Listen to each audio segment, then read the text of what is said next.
Bienvenidos a un nuevo video de análisis de señales y sistemas, y en este caso vamos a hablar acerca del concepto de polos y ceros en las funciones de transferencia. Bueno, en videos anteriores hemos visto cómo podemos representar desde luego a un sistema en el dominio del tiempo continuo, de tal manera que cuando es un sistema lineal invariante en el tiempo, para calcular la salida tenemos que hacer la convolución entre la función de respuesta al impulso del sistema, que representa la naturaleza del sistema, con la entrada una señal arbitraria de entrada. Entonces pues hacemos la convolución y obtenemos la señal de salida Y. Pero vimos que este enfoque se simplifica, al menos en la teoría, cuando nosotros transformamos al dominio de Laplace pues la representación del sistema, y entonces obtenemos su bloque de sistema con función de transferencia. Aquí calculamos la salida en el dominio de Laplace multiplicando algebraicamente la entrada por la función de transferencia del sistema. Entonces así obtenemos la salida en el dominio de Laplace. Por supuesto, las salidas calculadas en términos de Laplace pues difícilmente tienen una interpretación tangible en el dominio físico, y necesitamos realizar la transformada inversa para obtener la función de respuesta en el tiempo. Pero pues ese es un enfoque que se puede hacer más ágil que el cálculo de la convolución. Entonces también mencionamos en un video anterior que la obtención de esta función de transferencia pues es más fácil desde la ecuación diferencial que modela el sistema. Aquí tenemos una ecuación más general que modela al sistema en el tiempo. Es una ecuación lineal de coeficientes constantes de orden n, y aquí pues tenemos del lado izquierdo una dinámica de la salida y del lado derecho una dinámica de la entrada. Es decir, hasta ahorita habíamos tratado sistemas donde solo tenemos el término de entrada constante, bueno, el término de entrada sin derivar, pero hay otros sistemas en los que naturalmente aparecen términos de las derivadas de la entrada también. Entonces, o sea, hay sistemas que tienen una dinámica interna que se le conoce. Entonces, en el caso más general, pues podemos calcular las funciones de transferencia más rápido que aplicar el método de variación de parámetros para toda esta ecuación diferencial. Entonces, si suponemos que nuestro sistema está modelado por estas ecuaciones, o sea, por esta ecuación diferencial, le podemos aplicar rápidamente la transformada de Laplace, y nosotros podemos ver que pues aquí hay que recordar que ya conocemos las propiedades de la derivada de las transformadas de Laplace. O sea, cuando derivamos en el tiempo multiplicamos por s en el dominio de Laplace. Pero pues aquí vamos a asumir que además estos sistemas están inicialmente en reposo, o sea que tienen condiciones iniciales iguales a 0, para que no aparezcan las respuestas transitorias. En este caso no son muy importantes para esta discusión que vamos a hacer aquí. Y entonces pues solamente nos queda la convolución como salida, o sea, este producto en el dominio de Laplace. Y aquí podemos hacer la transformada de Laplace rápidamente. O sea, quedaría an por s a la n, multiplicamos por s a la n porque la derivada es de orden n, por y de s. Este siguiente término, pues las constantes salen, o sea, finalmente la transformada de Laplace es lineal, eso ya lo vimos en un capítulo anterior. Y entonces aquí lo que va a pasar es que estamos obteniendo un polinomio, o sea, nos van a resultar unos polinomios, una fracción entre polinomios. Seguimos haciendo nuestra transformada de Laplace, aquí nos quedaría a1 a la s por y de s, y aquí pues la señal y de t, perdón, se transforma en y de s, entonces tenemos a 0 por y de s. Podemos hacer lo mismo en los términos de arriba. Aquí tendríamos bm s a la m por x de s más bm menos 1 s a la m menos 1, o sea, el exponente es el orden de la derivada, por x de s, y así sucesivamente. Aquí sería b1s x de s más b0 x de s.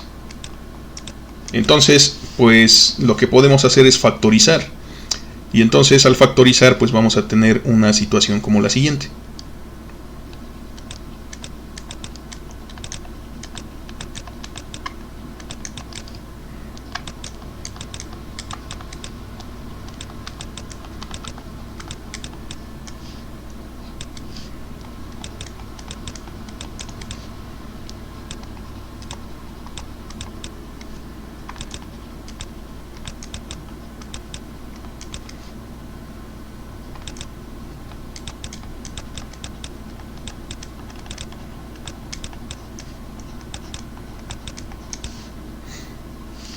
Ok, entonces pues ya que factorizamos, para obtener la función de transferencia pues hay que recordar que HDS es salida entre entrada en el dominio de Laplace, o sea YDS sobre XDS.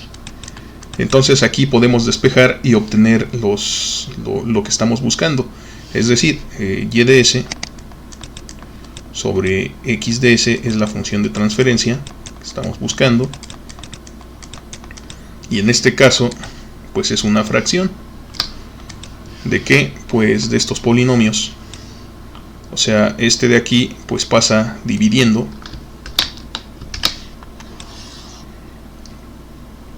queda dividiendo, y este de aquí pues queda en su lugar. El que pasa dividiendo pues es XDS.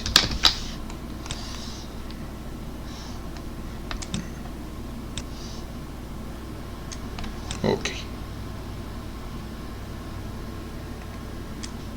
así más o menos. Entonces tenemos esta fracción de polinomios, tenemos esta división. Generalmente pues aquí ya nos estila ponerle los paréntesis, entonces pues nos queda así una división de polinomios donde el grado del polinomio de arriba es m y el grado del polinomio de abajo es de grado n. Entonces vamos a ponerles nombres a estos polinomios. Aquí pues el polinomio de arriba vamos a llamarle PDS y al polinomio de abajo le vamos a llamar QDS. Y en particular este polinomio QDS se llama polinomio característico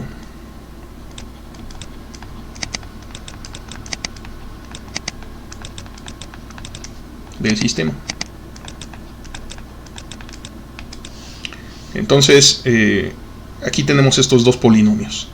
Entonces no hay que confundirse, o sea, YDS, aquí la notación nos engaña. YDS podríamos pensar que es esto, o sea que es el polinomio PDS, y XDS podríamos pensar que es el polinomio de abajo por cómo está escrito. No, aquí nada más es el concepto de que hay que dividir salida entre entrada para obtener la función de transferencia, pero una vez que obtengo la función de transferencia me va a quedar una expresión racional de polinomios. Entonces, o sea, una división de polinomios, generalmente de diferente orden. Es decir, también es cierto aquí que m y n no son iguales. Entonces, el grado del polinomio PDS es m, y el grado del polinomio QDS, el polinomio característico, es n. En general, m es distinta de n, o sea, no tienen por qué ser iguales. Entonces, pues tenemos estos dos polinomios.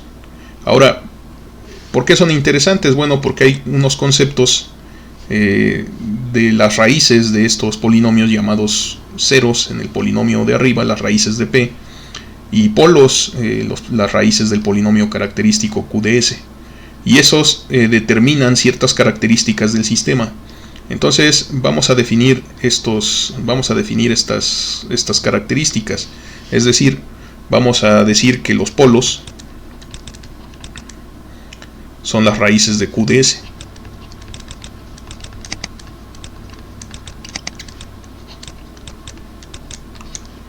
Y entonces vamos a decir que, como sabemos que el orden de este polinomio es n, pues también sabemos que tiene n raíces. Entonces vamos a decir que los polos los vamos a representar por este conjunto, o sea, existen valores del polo 1, polo 2, hasta polo n, o sea, el enésimo polo, tales que pues cuando sustituimos alguno de estos, digamos Q, lo evaluamos en alguno de estos polos, en algún pk, pues da 0 porque son sus raíces. Entonces, desde luego, pues sabemos que k va desde 1 hasta n.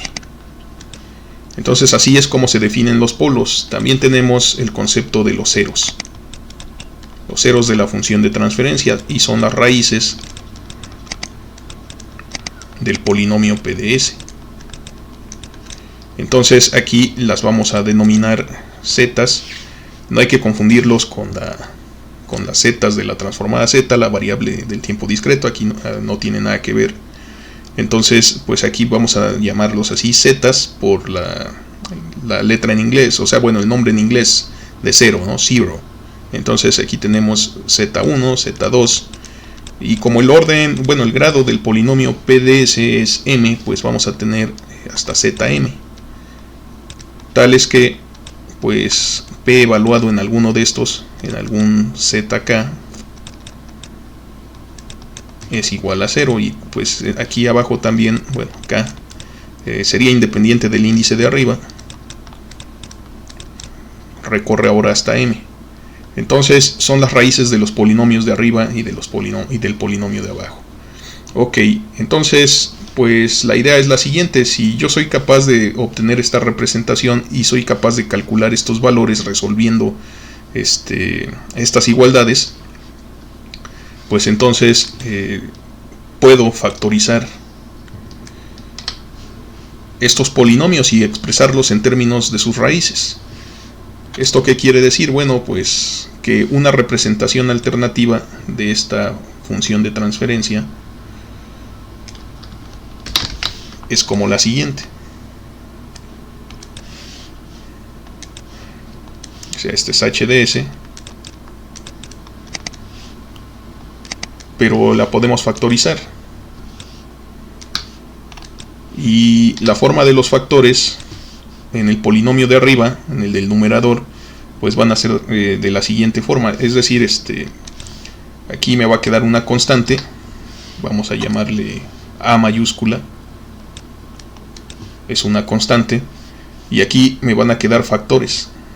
Me va a quedar S menos el primer cero, S menos el 0,2, y así sucesivamente. Es un producto hasta S menos el késimo cero, bueno, el de orden m más bien, o el número m, porque tiene m raíces. Entonces aquí sería el último de los ceros. Y también en la parte de abajo, QDS en el denominador, pues lo puedo factorizar de una forma similar. O sea, me quedaría S menos el primer polo, S menos el segundo polo, y así sucesivamente hasta un factor de S menos el polo enésimo. Entonces aquí ya la tengo expresada en forma de polos, o sea, polos y ceros. Y pues esta es una forma muy útil. Desafortunadamente, si el orden de los polinomios es bastante grande, es muy difícil obtener esta factorización. Entonces existen otras alternativas, pero esta es, digamos, la que sería ideal, la que querríamos conseguir. Además, algo que hay que mencionar es que las raíces de estos polinomios no siempre son números reales. Es decir, en general, los polos son números complejos, y en general los ceros son números complejos también. Entonces a veces pues van a aparecer números complejos en pares conjugados, tanto en polos como en ceros, y eso pues se agrega a la dificultad del problema. Entonces pues se puede tener aún así una representación parecida a esta, pero a veces cuesta trabajo obtenerla. Entonces, por supuesto, ahora con las computadoras, pues se le puede pedir a una computadora que calcule las raíces, y pues resolvemos el problema fácilmente. Sin embargo, son dos representaciones que podemos encontrar. Pero pues toda esta plática de lo que hemos hecho aquí en general, pues lo podemos entender mejor si lo explicamos a través de un ejemplo. Es decir, aquí de todas maneras, aquí seguimos teniendo PDS sobre QDS,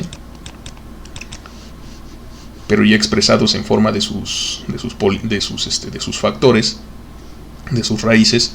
Y pues estas raíces son importantes, o sea, tanto los ceros como los polos son todos importantes porque nos definen las características dinámicas del sistema. Entonces, para ver que esto es así, para ver qué representan y cuál es la importancia de estos polos y ceros en las funciones de transferencia, vamos a hacer un pequeño ejemplo. Vamos a hablar de algún sistema en particular.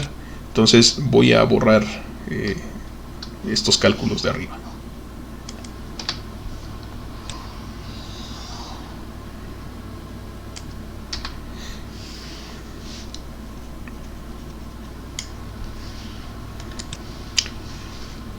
Bien, en estos videos hemos hablado ya un par de ocasiones de este circuito, del circuito RC.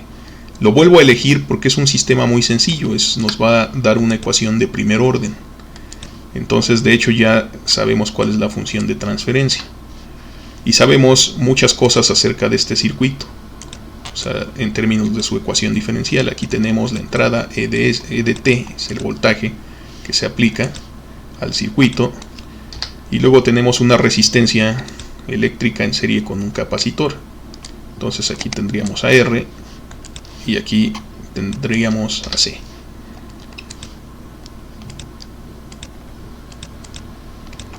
Y aquí vamos a tomar el voltaje en el capacitor como la salida de nuestro circuito otra vez.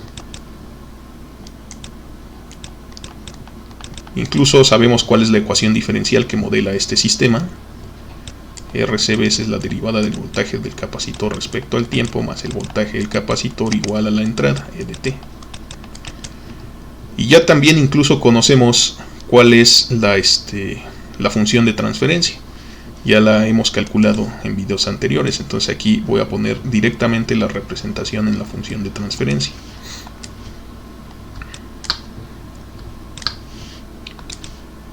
Desde luego la función de transferencia está en el dominio de Laplace, entonces pues este sigue siendo el modelo de nuestro circuito RC serie. Y aquí tendríamos su función de transferencia, que es 1 sobre RCS más 1. Y aquí tendríamos desde luego la entrada, pero en el dominio de Laplace, la transformada de la señal del voltaje de entrada, y aquí nos resulta la señal de voltaje de salida. Entonces, en virtud del teorema de convolución, lo único que estamos diciendo es que BCDS, que es la salida, es HDS por EDS. O sea, tendríamos 1 sobre RCS más 1 por EDS. Si yo sé quién es EDT, por ejemplo una onda seno, pues entonces sé cuál es la transformada, me dirijo a mis tablas de transformadas o la calculo y obtengo cuál es el correspondiente expresión de esa entrada en términos de la variable de Laplace. Hago la multiplicación y cuando haga esa multiplicación, entonces ahora tengo que arreglármelas para sacar la transformada inversa. Esa es la filosofía de trabajo con estas funciones de transferencia para calcular las respuestas del sistema. Pero si no sé, o sea, si no tengo definida todavía una entrada, es una entrada arbitraria, pues la salida también va a ser arbitraria porque depende de la entrada. Si no sabemos qué le vamos a conectar, pues no sabemos qué nos va a responder el circuito. Pero lo que sí puede ser es que podemos ver varias características que tenemos. Sin embargo, aquí en lo que hemos dicho, la función de transferencia de este circuito RC es esta expresión. Por lo tanto, el polinomio PDS del numerador es solo 1, mientras que QDS, el polinomio característico del denominador, es 2. Perdón, RCS más 1.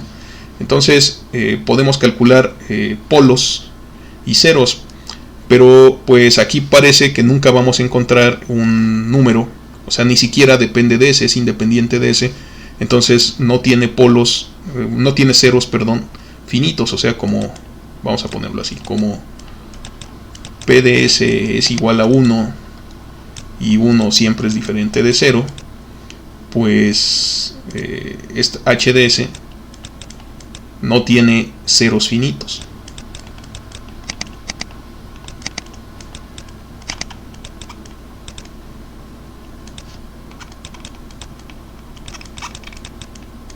Si no tiene ceros finitos, significa que va a tener ceros en el infinito. Bueno, vamos a hablar más adelante y posiblemente no en este video de ese concepto. Pero bueno, vamos a llegar a esta conclusión. Entonces no necesariamente tiene ceros finitos, pero aquí sí vemos que podemos calcular los polos. Entonces para calcular los polos del sistema hacemos que Q de S sea igual a 0, o sea RCS más 1 igual a 0, y despejamos S. Ese sería el valor del polo. Entonces pues aquí es evidente que nos va a quedar que S, que resuelve esta ecuación, pues es igual a menos 1 sobre RC, y esto es el único polo que tenemos. Aquí le vamos a poner la letra P. Bueno, vamos a ponerle P1 porque es el único polo que aparece. Aparece solo un polo porque el orden, el grado de este polinomio del denominador es 1. Y el grado de este polinomio en el numerador es 1 porque el orden de la ecuación diferencial original también es 1. Pero vamos a recordar un poco de lo que ya conocíamos acerca de esta ecuación cuando resolvimos el sistema y dedujimos la integral de convolución y todo eso. Y es que lo primero que hicimos fue resolver la ecuación homogénea. Y esta ecuación homogénea pues es de variables separables. Si separo las variables, pues me va a quedar la derivada del voltaje del capacitor sobre el voltaje del capacitor, que es igual a menos 1 sobre RC por el diferencial del tiempo. Desde luego, lo que vamos a hacer a partir de aquí, o lo que quisiéramos hacer, es integrar las dos funciones. Como esta es constante, pues la sacamos y nos queda en términos de esta expresión, y eso a su vez da lugar a lo siguiente. Aquí nos quedaría el logaritmo natural de BC, y pues hay que ponerle también unos límites. Vamos a imaginarnos de 0, bueno, desde BC de 0 hasta BC de t, y aquí pues de 0 al tiempo, por lo cual pues ahí fue donde apareció nuestro cambio de variable. Ahí es ahí donde aparece la letra tau en las convoluciones. Entonces si resolvemos esto, nos queda BC, logaritmo natural de BC, pero evaluado desde BC de 0, o sea la condición inicial, hasta BC de t. Esta no es una integral, esto es una barra vertical, igual a menos 1 sobre RC por t, sencillamente. Entonces pues ya sabemos que aquí nos va a quedar la diferencia de los logaritmos. Logaritmo natural de BC de t menos logaritmo natural de BC de 0 igual a t sobre RC con signo negativo. Ok, por propiedades del logaritmo, ya voy a quitar esta función de transferencia de aquí abajo. Esta expresión ya cumplió su propósito en este video. Entonces aquí pues por propiedades de logaritmos sabemos que tenemos el logaritmo natural de la división de BC de t sobre BC de 0 igual al término que nos quedó. Y para quitarnos el problema, porque aquí hay que recordar, queremos BC, no queremos el logaritmo de BC, entonces pues aplicamos el antilogaritmo, la exponencial, y entonces así del lado izquierdo nos queda que BC de t sobre BC de 0 es igual a e a la menos t sobre RC. Bueno, despejamos y obtenemos la solución homogénea, la respuesta natural, que por supuesto depende de esta condición inicial. Entonces nos queda de esta forma. Ok, si la condición inicial es 0, pues no pasa nada, todo queda 0. Estaría apagado el circuito, descargado, no se mueve nada en el tiempo. Pero si BC, o sea, si aunque a pesar de estar desconectado de una fuente, este circuito está cerrado y tiene una carga inicial del capacitor, pues se va a tender a descargar por la resistencia hasta que llegue a un 0, y eso es lo que predice este comportamiento exponencial. Bueno, hay que recordar que este comportamiento exponencial le llamamos solución fundamental.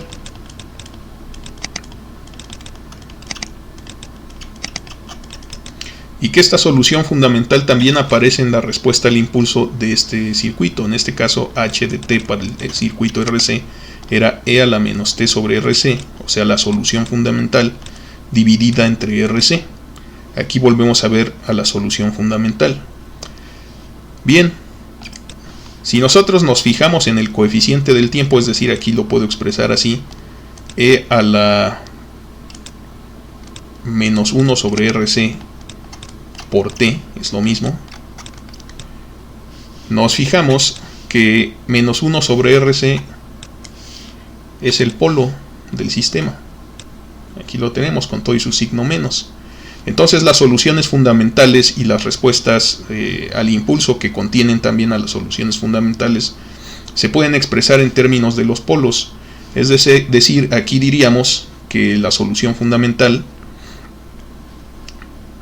e a la menos t sobre RC pues es e a la P1 por t.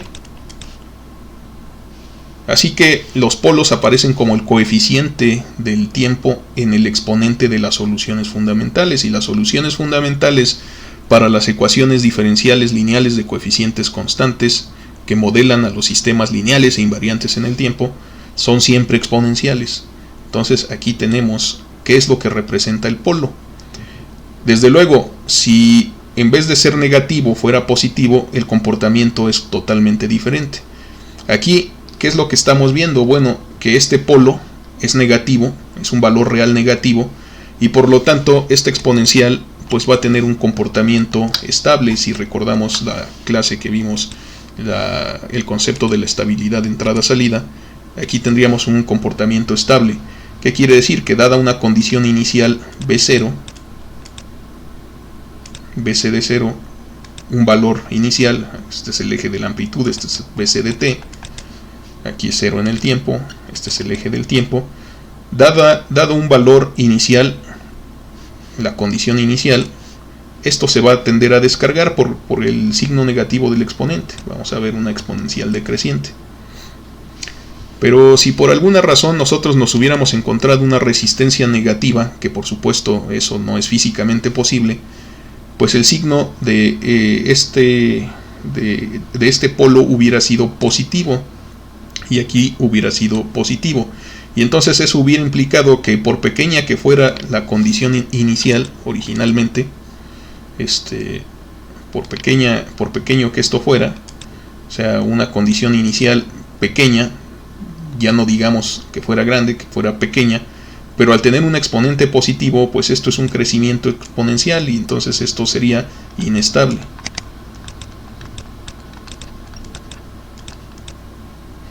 Y este de abajo pues se tiende a cero conforme el tiempo crece, entonces este de aquí sí es estable.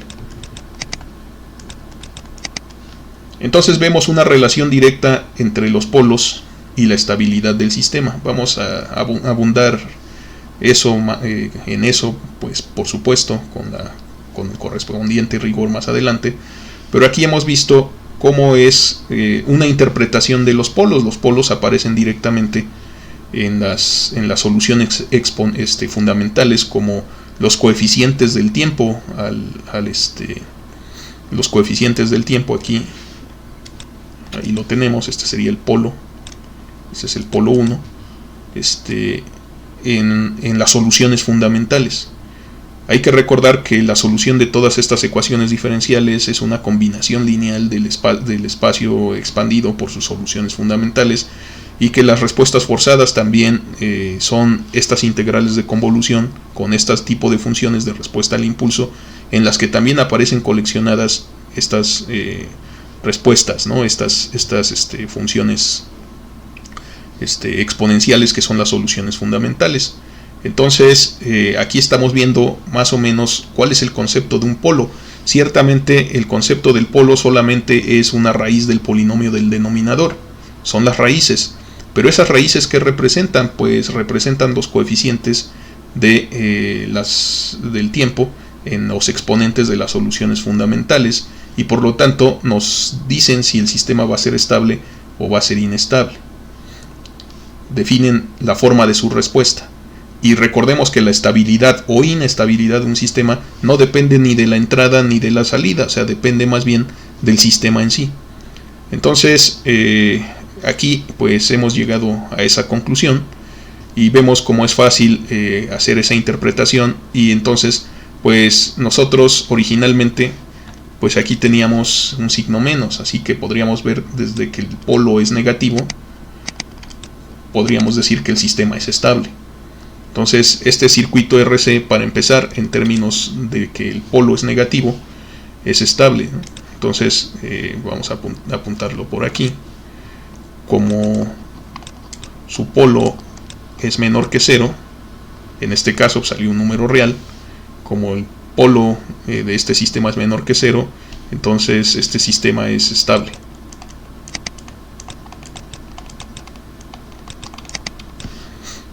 Sin embargo, pues fue un caso sencillo porque nos salió un polo, nada más. Y no fue complejo, fue real. Entonces, no nos salieron ceros. Entonces, pues eso es eso hace fácil este ejemplo. Entonces, ya nada más para discutir esta afirmación y este concepto de un cero finito, un cero infinito, voy a borrar estos cálculos y vamos a hacer con esta función de transferencia el día de hoy. Vamos a hacer algo muy sencillo para demostrar que a pesar de que aquí no tiene estos ceros finitos, es decir, que yo no puedo calcular las raíces de 1 porque no tiene, sí puedo encontrar lugares donde esta función de transferencia se hace cero. Después de todo, eso es lo que significa el nombre de estos componentes del sistema, ¿no? De las raíces del numerador, porque pues si evaluamos exactamente en ese punto, pues nos da 0. Ok, entonces por una parte, pues recordar que HDS es igual a PDS sobre QDS. Por lo tanto, si yo sustituyo en algún cero, o sea, si evalúo HDS en un valor Z, en alguno de todos estos m valores, lo que voy a obtener es P de ZK, evaluado en ZK, sobre Q de ZK.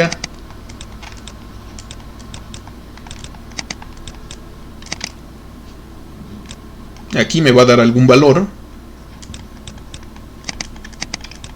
pero P de ZK pues hace que este polinomio valga 0, entonces pues toda la fracción da 0, y por esa razón decimos que se llaman ceros.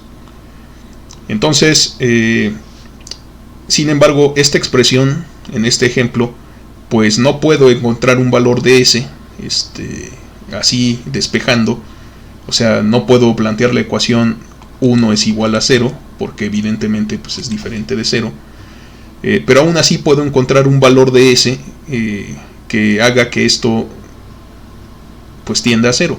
Entonces, para hacer eso, pues vamos a pensar que S fuera un número real. Ya sabemos que S, en general, la variable de Laplace es un número complejo, pero de momento vamos a pensarlo como si fuera un valor real. Entonces, si nosotros tomamos el límite de cuando S tiende al infinito de esta función de transferencia, pues la situación queda de la siguiente forma. Y este es uno de esos límites que aprendemos a cómo calcular, ahora sí que en cálculo. Aquí pues lo vemos rápidamente. Si S fuera muy grande, pues este valor en el denominador se vuelve muy grande. Y entonces 1 dividido entre algo que tiende al infinito, pues tiende a 0. Entonces, si me alejo en los valores que le permito tomar a la variable de Laplace hacia algún infinito, pues esta fracción, esta función de transferencia, tiende a 0. Y entonces en ese momento, como esto se verifica, para este caso, digo que existe un 0 en el infinito. Y en la literatura se les denomina ceros infinitos, o sea, existe un 0 infinito. Así que si ustedes encuentran este término, pues que aparentemente es contradictorio, si es cero, pues no es nada, como que es infinito. Bueno, no es un cero infinito en cantidad, lo que realmente quiere decir es que esto tiene un cero cuando la variable s llega al infinito, entonces es un cero en el infinito. De tal manera que si el grado del polinomio del denominador es superior al grado del polinomio del numerador, pues va a haber más polos que ceros finitos, y entonces voy a tener que irme a los infinitos para encontrar los polos, los ceros, perdón, que me faltan, y viceversa. Si el orden del polinomio del numerador es más grande que el orden del grado, pues, del polinomio del denominador, pues voy a tener que irme a los infinitos para encontrar los polos que me faltan. Entonces existen polos y ceros en el infinito, de tal manera que pues existen tantos polos como ceros. Entonces vamos a establecer esto aquí como una luego lo verificamos, pero pues de momento vamos a adelantarlo nada más. O sea, el número de polos es igual al número de ceros, ¿no? Entonces debe ser así, o sea, número de polos debe ser igual al número de ceros. Para esto, pues el número de polos se divide en una cierta cantidad de número de polos finitos, que son estos que calculamos así, y otros que son polos en el infinito. Y entonces esto tiene que ser igual a lo mismo, la misma idea, pero con los ceros. O sea, hay un número de ceros finitos y otro número de ceros infinitos.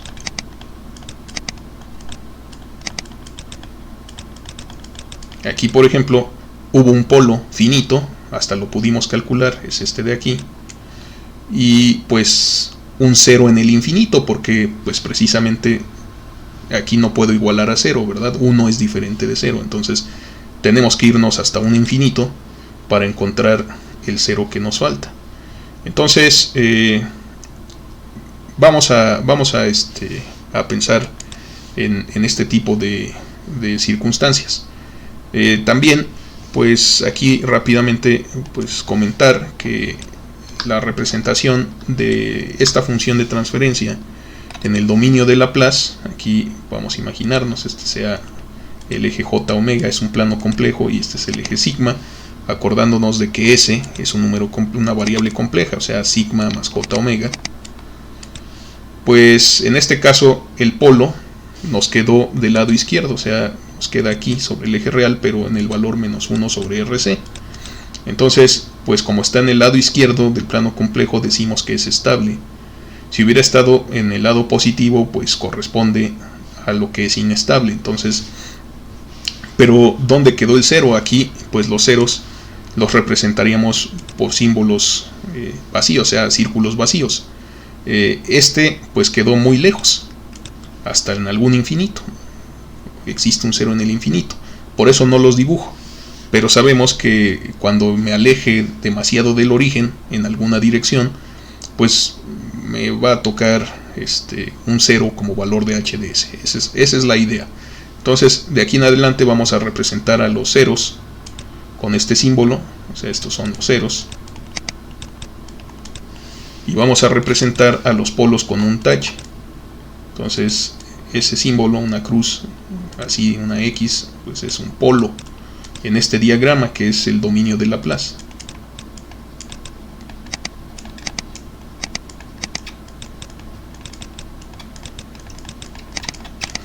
Ok, entonces este fue un ejemplo muy sencillo, pero nos sirvió para explicar algunas cosas, ilustrar algunos conceptos.